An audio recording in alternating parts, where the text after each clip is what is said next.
we're not going to start with some complex, dense theory. Nope. We're going to start with a story. It's about a single house, 2 children, and the 2 very different sets of rules they live by. This is your guide to seeing the invisible structures of power that are all around us, every single day. These are the words of the incredible feminist thinker Kate Millett, and we're taking her lead. By beginning with a simple, personal story, we can uncover something vast and political. It's an approach that makes these huge ideas feel immediate, real, and, well, urgent. So let's go inside that house. It's in Ahmedabad. We meet a middle-class family with 2 college-aged children, Arav and Asha. Both have smartphones, both have dreams.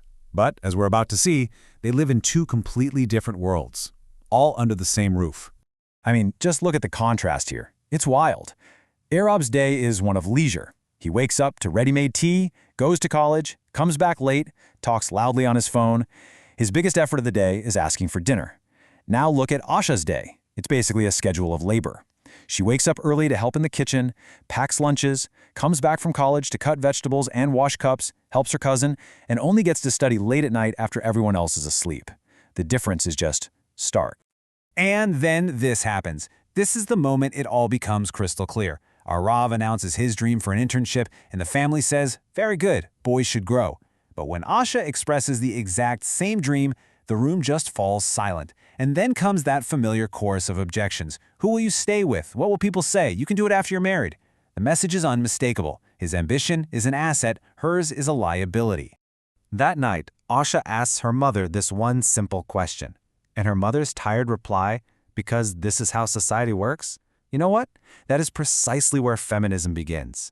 Not with a protest banner, but with a question.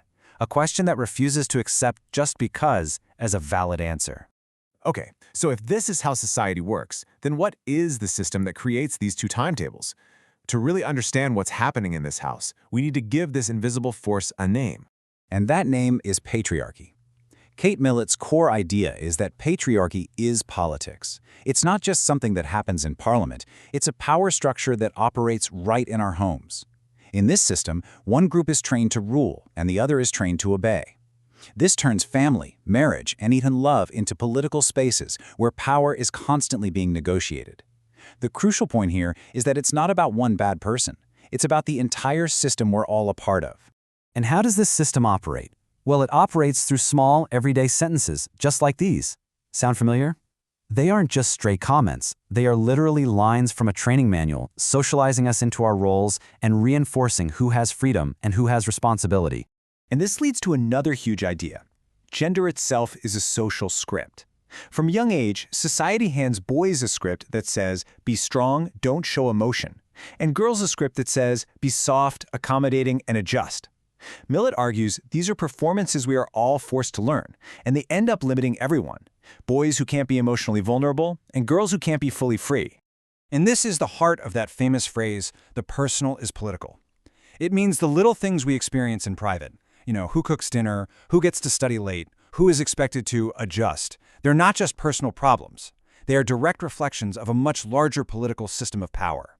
The home, in fact, is one of the main places where that power is taught and practiced. So once we have these tools, patriarchy, gender as performance, the personal as political, we can start to use them. We can use them to read the world, and especially the stories we tell ourselves, in a whole new way. Take a question like this, which you might ask when reading a text like Mahasweta Devi's Draupadi. Instead of just following the plot, this new lens makes us ask, who controls the female body in this story? Who uses sex as a tool of domination? Who gets to define what is shameful? Suddenly, the story is not just a story anymore. It becomes a map of power dynamics. So here is a practical toolkit you can apply to any book, any film, or even your favorite TV show.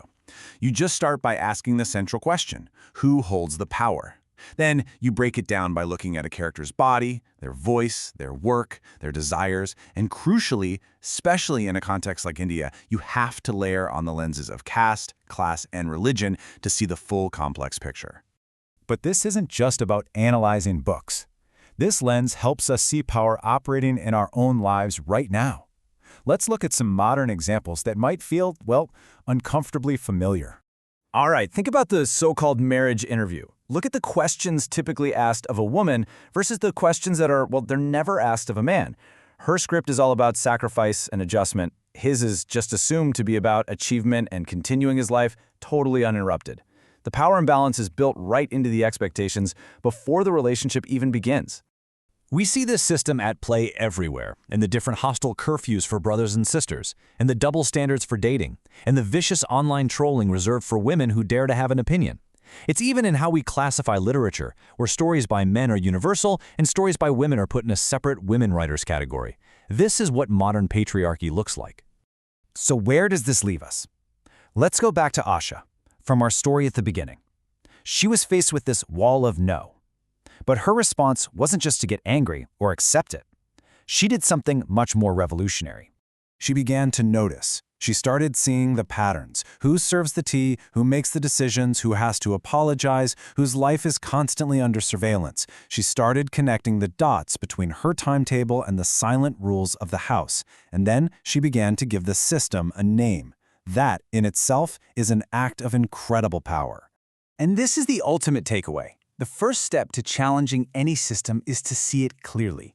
When you can name the forces at play, when you can call out patriarchy in your home, your college, or your own mind, it loses some of its invisible authority. So the final question isn't just, why are the rules different?